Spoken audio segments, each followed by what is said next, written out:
ದೇವನಹಳ್ಳಿ ಬೆಂಗಳೂರು ಗ್ರಾಮಾಂತರ ಜಿಲ್ಲೆ ವರದಿ. ಹಾಸ್ಟೆಲ್ ಕಟ್ಟಡದಿಂದ ಬಿದ್ದು ವಿದ್ಯಾರ್ಥಿನಿ ಸಾವು. 20 ವರ್ಷದ ನಯನ ಮೃತ ವಿದ್ಯಾರ್ಥಿನಿ. ದೊಡ್ಡಬಳ್ಳಾಪುರದ ಗೀತಂ ಯೂನಿವರ್ಸಿಟಿನಲ್ಲಿ ಹಾಸ್ಟೆಲ್ ಕಟ್ಟಡದಿಂದ ಬಿದ್ದು ಸಾವನ್ನಪ್ಪಿರುವ ಘಟನೆ ನಡೆದಿದೆ. ಲಿಫ್ಟ್ ಮಾಡಲು ಬಿಟ್ಟಿದ್ದ ಜಾಗದಲ್ಲಿ ಬಿದ್ದು ಮೃತಪಟ್ಟಿರುವ ಘಟನೆ. ಕಂಪ್ಯೂಟರ್ ಸೈನ್ಸ್ ವ್ಯಾಸಂಗ ಮಾಡುತ್ತಿದ್ದ ವಿದ್ಯಾರ್ಥಿನಿ ಆನೇಕಲ್ ತಾಲೂಕಿನ ಸರ್ಜಾಪುರದ ನಯನ ಆತ್ಮಹತ್ಯೆ ಮಾಡಿಕೊಂಡ ವಿದ್ಯಾರ್ಥಿನಿ. ಮೃತದೇಹವನ್ನು ದೊಡ್ಡಬಳ್ಳಾಪುರದ ಶವಗಾರಕ್ಕೆ ರವಾನಿಸಿದ್ದು, ದೊಡ್ಡಬಳ್ಳಾಪುರ ಗ್ರಾಮಾಂತರ ಪೊಲೀಸ್ ಠಾಣೆಯಲ್ಲಿ ಪ್ರಕರಣ ದಾಖಲಿಸಿಕೊಂಡು ತನಿಖೆ ನಡೆಸುತ್ತಿರುವ ಪೊಲೀಸರು ಘಟನಾ ಸ್ಥಳಕ್ಕೆ ಮತ್ತು ಶವಗಾರಕ್ಕೆ ಭೇಟಿ ನೀಡಿದ ಎಸ್ಪಿ ಚಂದ್ರಕಾಂತ್.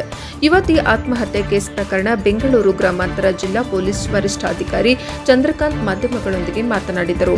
2ನೇ ವರ್ಷದ ಇಂಜಿನಿಯರಿಂಗ್ ವ್ಯಾಸಂಗ ಮಾಡುತ್ತಿದ್ದಳು. ಆಕೆ ಹಾಸ್ಟೆಲ್ನಲ್ಲಿ ವಾಸವಿದ್ದಳು.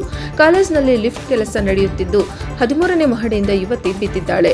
ಯುವತಿ ಸಾವಿನ ಬಗ್ಗೆ ತನಿಖೆ ನಡೆಸಲಾಗುತ್ತಿದೆ ಎಂದು ಹೇಳಿದ್ದಾರೆ. ಇದು ಆತ್ಮಹತ್ಯೆಯೋ ಅಥವಾ ಆಕಸ್ಮಿಕ ಸಾವೋ ತನಿಖೆಯಿಂದ ತಿಳಿಯಬೇಕಿದೆ. ವರದಿ ಎಲಿಯೂರು ರಾಧಾಕೃಷ್ಣ, ದೇವನಹಳ್ಳಿ, NKS TV4.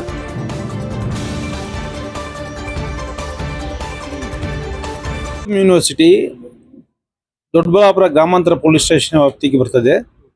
ಅಲ್ಲಿ ನಿನ್ನೆ 19 ವರ್ಷದ ನಯನ ಅಂತ ಹೆಣ್ಣುಮಗಳು, ಆಕೆ ಸ್ವಂತ ಸ್ಥಳ ಬಂದು ಸರ್ಜಾಪುರ. ಅವರು ಇಲ್ಲಿ ಕಳೆದ 2 ವರ್ಷದಿಂದ ಸೆಕೆಂಡ್ ಸೆಮಿಸ್ಟ್ರಿಗೆ ಹೋಗ್ತಾ ಇದ್ದಾರೆ, BE ಸಿವಿಲ್. ನಿನ್ನೆ ಸೂಸೈಡ್ ಆಗಿದೆ. ಮೇಲೆ 13ನೇ ಮನೆಯಿಂದ ಕೆಳಗೆ ಬಿದ್ದು ಸತ್ತಿದ್ದಾಳೆ.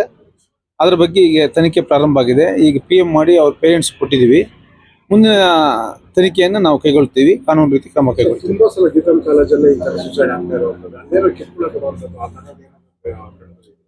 ಇಲ್ಲ, ತನಿಖೆಯನ್ನು ಎಲ್ಲ ಆಯಾಮಗಳಲ್ಲೂ ಸಹ ಪರಿಶೀಲಿಸ್ತೀವಿ.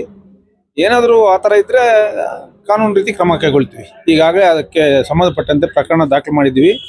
ತನಿಖೆಯೂ ಸಹ ಆರಂಭ ಆಗಿದೆ. PGಯಲ್ಲಿ ಇರಬೇಕಾದ್ರೆ ಸಂಪೂರ್ಣ ಆದ್ಮೇಲೆ PGಗೆ ಮಕ್ಕಳನ್ನ ಬಿಡಬೇಕಾಗಿರೋದು ಸರ್. ಆದ್ರೆ ಲಿಫ್ಟ್ ನೂತನ ಕಟ್ಟಡಕ್ಕೆ ಅರ್ಧಂಬರ್ಧದಲ್ಲೇ ಮಕ್ಕಳನ್ನ ಬಿಡುವಂಥದ್ದು ಈಗ ಅದನ್ನು ಕೂಡ ಸಹ ತನಿಖೆಯಿಂದನೇ ಮಾಡಬೇಕಾಗಿದೆ. ನಾನು ಸ್ಪಾಟ್ಗೆ ಹೋಗಿ ಬಂದಿದ್ದೀನಿ. ಅದು ಏನು ಯಾರ್ದು ಲೆಕ್ಕನ ಇದೆ ಅನ್ನೋದ್ರ ಬಗ್ಗೆ ತನಿಖೆಯಿಂದ ದೃಢಪಡುತ್ತದೆ. ಅದರಂತೆ ಕಾನೂನು ರೀತಿ ಕ್ರಮ ಕೈಗೊಳ್ತಾರೆ. ಈಗ ಯುವತಿಗೆ ಏನಾದ್ರು ಪ್ರೀತಿ ಪ್ರೇಮ ಈ ತರದ್ದು ಏನಾದ್ರು ಇತ್ತು, ಆಕೆ ಏನಾದ್ರು ಆತ್ಮಹತ್ಯೆ ಮಾಡ್ಕೊಳ್ಳ? ಇಲ್ಲ, ಅದ್ರ ಬಗ್ಗೆ ಯಾವುದೇ ಆಸ್ ಆಫ್ ನಾವು ಏನು ಮಾಹಿತಿ ಇಲ್ಲ. ಫರ್ದರ್ ಇನ್ವೆಸ್ಟಿಗೇಷನ್ ಅದು ರಿವೀಲ್ ಆಗುತ್ತೆ. ಅವ್ರ ತಂದೆ ತಾಯಿ ಅವ್ರನ್ನೆಲ್ಲ ವಿಚಾರಣೆ ಮಾಡಿದ ಮೇಲೆ ಗೊತ್ತಾಗ್ತದೆ. ಈ ಪರಿಸ್ಥಿತಿಯಲ್ಲಿ ಅವರು ವಿಚಾರಣೆ ಮಾಡೋ ಪರಿಸ್ಥಿತಿಯಲ್ಲಿ ಇಲ್ಲ. ಮಗನ ಕಳ್ಕೊಳ್ಳೋದ್ರಿಂದ ದುಃಖದಲ್ಲಿದ್ದಾರೆ. ಸೊ ಮುಂದಿನ ತನಿಖೆ ಅದು ದೃಢಪಡುತ್ತೆ. Thank you.